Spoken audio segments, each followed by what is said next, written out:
the State of Gonzo address. The first time Jack Nicholson called, he was furious, pissed off, screaming. It was August 1995 and my grandmother, Louverine Render, had died. Right after the funeral, my family and I headed out in a rented car for a 5,000-mile out west road trip. Hunter S. Thompson had invited us for a visit. I'd published his Nixon obituary, He Was a Crook, as a limited edition broadside, and it was getting big attention from collectors around the world. Taking the back roads to Pikes Peak and Independence Pass, through Aspen to Woody Creek, I drove non-stop to Owl Farm. My kids knew about Hunter. When we pulled up next to the Red Shark and got out, there was a god-awful screaming, crying, pleading that sounded like a baby being eaten alive by a bear. Hunter's sound system was blaring across the yard into the mountains. Hunter welcomed us in. He offered me drugs. He handed me alcohol. Then Jack Nicholson called, screaming. There were 3 calls from Jack while we were there. He had come out for the weekend to watch a boxing match with Hunter. Hunter, not knowing Jack, had brought his daughters, slipped over to Jack's house, broke out a window and threw several hundred lit firecrackers into the house, scared the hell out of Jack's kids. Jack was pissed. That was the first call. By the second call, Jack and his daughters were calming down. He didn't call Hunter as many names. By the third call, everything was fine. All was forgiven. Hunter was a wild man, but he was also a Southern gentleman. It was hard to hold a grudge against him, but many people did, including people from his home state, his hometown, Louisville, Kentucky. The question I keep getting from people recently is, what would Hunter think about all this? And by all this, they mean Gonzo Fest. They mean the mural on the side of the monkey wrench. They mean the mayor's proclamation. They mean the banner at the Bristol. They mean Hunter getting inducted into the Kentucky Journalism Hall of Fame last year and the Kentucky Writers Hall of Fame this year. When die-hard Hunter fans ask me that question, I know why they're asking. Wouldn't Hunter sneer at all this nonsense? Wouldn't he see it as selling out? And to them I say, hell no. Hunter knew he was a hell of a writer. He knew he deserved the recognition. When Neil Chethik, Executive Director of the Carnegie Center for Literacy and Learning in Lexington, called to ask me if I'd serve as the inductor of Hunter S. Thompson into the Kentucky Writers Hall of Fame, I said, hell yes. Here's a few of the words I shared during that ceremony on January 28, 2015. If life is a dream, as some suggest, sometimes beautiful, sometimes desperate, then Hunter S. Thompson's work is the terrible saga of the ending of time for the American dream. With his actions set at the heart of American materialist culture, with war as perpetual background playing on the television, Hunter S. Thompson, like the prophets of old, shows how we, through greed and power lust, have already gone over the edge.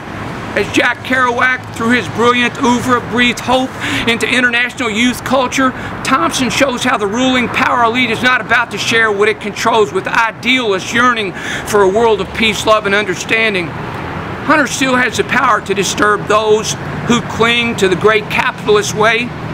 Hunter still unnerves the power elite. Those folks focus on the drugs and the booze and the crazy man antics, the weird turn pro, and they try to dismiss Hunter's message by dismissing the artist's lifestyle. We must look beyond the life of the artist to the body of work itself. That is the measure of success. Like those who have re-examined George Orwell's 1984 to find a multi-layered literary masterpiece, we must look deep into Hunter S. Thompson's work and discover the multi-layered messages. His books, especially the early ones, and his letters are literary masterpieces equal to the best writing ever produced. And it's way past time we honored Hunter. I did it while he was alive, producing the official Hunter S. Thompson tribute in 1996. Hunter, Johnny Depp, Warren Zevon, David Amram, and Douglas Brinkley got their Kentucky colonelships that night, and after the show, Hunter and Johnny started calling each other Colonel Depp and Colonel Thompson. And after Hunter shot himself on February 20th, 2005, I called his widow, Anita, and we talked for a long time. I wrote Hunter Shaman Thompson a tribute and 14 suggestions for Louisville to honor Hunter S. Thompson. We had a memorial here in Louisville at the Rudyard Kipling.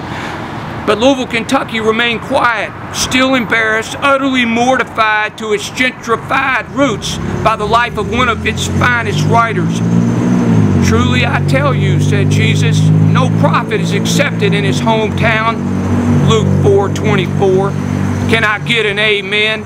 while papers around the country published long articles of appreciation and praise of Hunter's writing career, the Courier-Journal managed a cartoon mocking Hunter and a small piece by Bob Hill.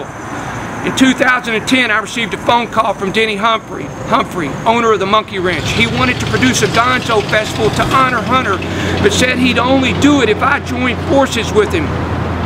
We had several long talks, out of which was born Gonzo Fest Louisville, a one-day and night music, poetry, and art festival celebrating the life and work of Hunter S. Thompson and the Gonzo spirit.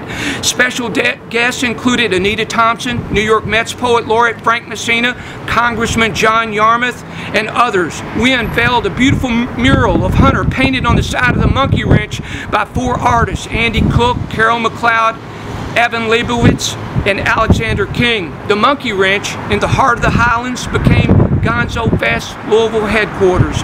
In the fall of 2013, Denny Humphrey, Mike Maloney, the mayor's manager for special events, young rebel poet Jake Mahaffey, and I met at Slugger Field.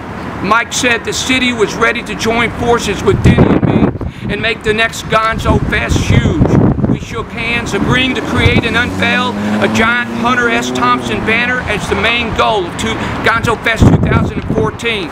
Derek Podolsky, Nick Gehring, Lauren Hendricks, Rebecca Matheny, and David Nichols joined our Gonzo Fest production team. For 6 months, we worked around the clock. Ralph Steadman sent me 38 images, paintings, and photos of Hunter. We selected unanimously the most historic Steadman portrait of Hunter for the giant banner. Ralph also created the Hunter's Gonzoville logo, which we included on the banner. For 6 days and nights, March 31st through April the 5th, Gonzo Fest 2014 shook 17 venues throughout Louisville. It was the biggest celebration of Hunter S. Thompson and the Gonzo spirit ever. As part of the giant banner unveiling, Mayor Greg Fisher read an official proclamation changing the name of Louisville to Hunter's Gonzoville. Gonzo Fest 2015, our 5th anniversary celebration, will take place Saturday, April the 11th, downtown on the waterfront harbor lawn.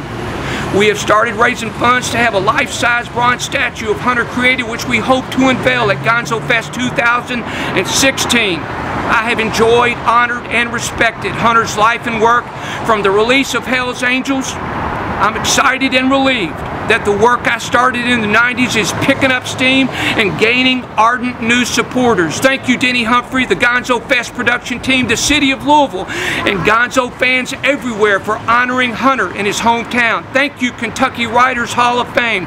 Thank you, Kentucky Journalism Hall of Fame. Whether you know Hunter as a madman or a visionary, whether you see him as a drunk devil knocking in vain on the gates of heaven or a brilliant native son of the bluegrass, I invite each and every one of you to the biggest, bestest celebration of Hunter S. Thompson's life and work in the Gonzo spirit. I invite you all to join forces with us in Hunter's Gonzoville on Saturday, April the 11th.